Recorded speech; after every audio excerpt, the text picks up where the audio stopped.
It's been a while since I've been to the arcade. Rows of neon-clad machines, their joysticks slightly broken.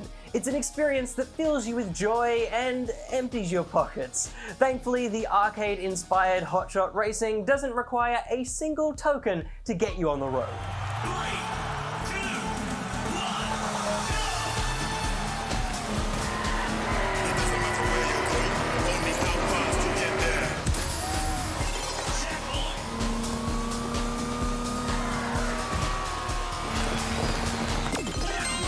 Just in case you've never plonked your bottom down on the hard plastic of an arcade racing chair, come, let me explain the basics of this long-forgotten era.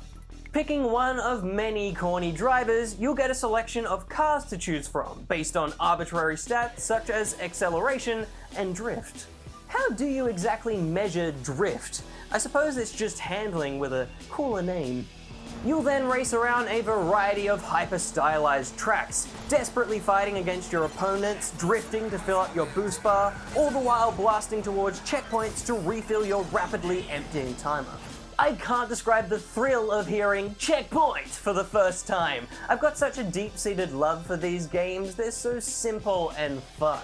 As is custom for an arcade racer, Hotshot offers up a 4-act Grand Prix mode. Grand Prix! Each tour features 4 unique tracks, from a lovely European ski paradise to the alien-infested desert plains of Area 41. There is more than enough track variety here despite only sticking with 4 themed locations. And whilst there's still a bit of a tussle with that wonderful arcade rubber banding, ensuring the pack is always just on your tail, you may need to bump the difficulty up to Expert if you really want to feel that surge of impossibility, burning you down to that last imaginary dollar. You'll hopelessly fall through the ranks, desperately blasting towards a checkpoint with only a literal second remaining. Yes, I think this will get the heart pounding. And once you've blasted your way through the Grand Prix events, you can continue to drive sideways in a bunch of fun additional modes. There's the aptly titled Arcade, which is just a standard single race. There's Drive or Explode, a mode which keeps amping up your target speed, drop below it and you'll go boom! Ouch, that's gotta hurt! And my personal favorite, Cops and Robbers. You'll need to escape a slew of attacking cop cars, all while picking up cash.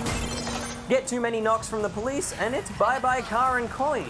You'll also become part of the police force if downed, further adding to the brilliant chaos. But it's not like I need this job. Pursuit modes are such a staple of classic races, so it was such a nostalgia hit to be playing one once again. And this game could entirely rest on nostalgia and just give us a bare bones good game. Instead, it goes out of its way to put personality and fun into every frame. Each of the 8 wacky drivers to choose from feature their own tropey voice lines as you blast around the track. Alexa! I was basically raised by cars. I legitimately found myself warming to all the drivers and struggled to pick which hyper-stylized drifter I actually wanted to win the event. Yes, I'm saying just by picking one, they will win. I'm that good.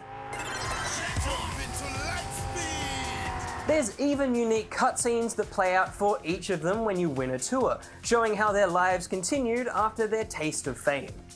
I wonder if actual arcade races had ending cutscenes. I certainly never had enough tokens to find out.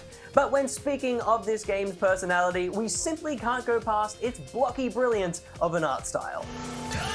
Every track feels like it was lifted from a game long forgotten, with brilliant themed areas and a consistently poppy design. Each driver also features a selection of 4 cars, and every one of them feels like a cheeky translation of a real-world motor. Oh, and something you rarely have time to do in an arcade, customization. Being able to give a car different liveries or swap out a wheel is pretty fun, and with nearly 32 cars to choose from, you're sure to find a set of headlights that best suits you. Now, if I had to use this big old review noggin and nitpick, I have to say I would have liked a bit more thrill in the tracks, as they are quite simple. At the speeds you're going, you'll rarely notice, but the tracks are always flat to the ground and there's very little risk outside of a hard jab to a corner. A few ramps and jumps wouldn't have gone astray, maybe even let a T-Rex loose on the track. I want me some chaos. The developers have announced that new tracks and modes will be coming in some free DLC, so we could see some more wacky trials in the near future. But for now, Hotshot Racing encapsulates the thrill of the local arcade down to the millimeter. The only thing lacking is a waft of sweaty, stale armpits. And for that omission, I'm giving it 5 out of 5 rubber chickens. Oh, it seems that they weren't as omitted as first thought.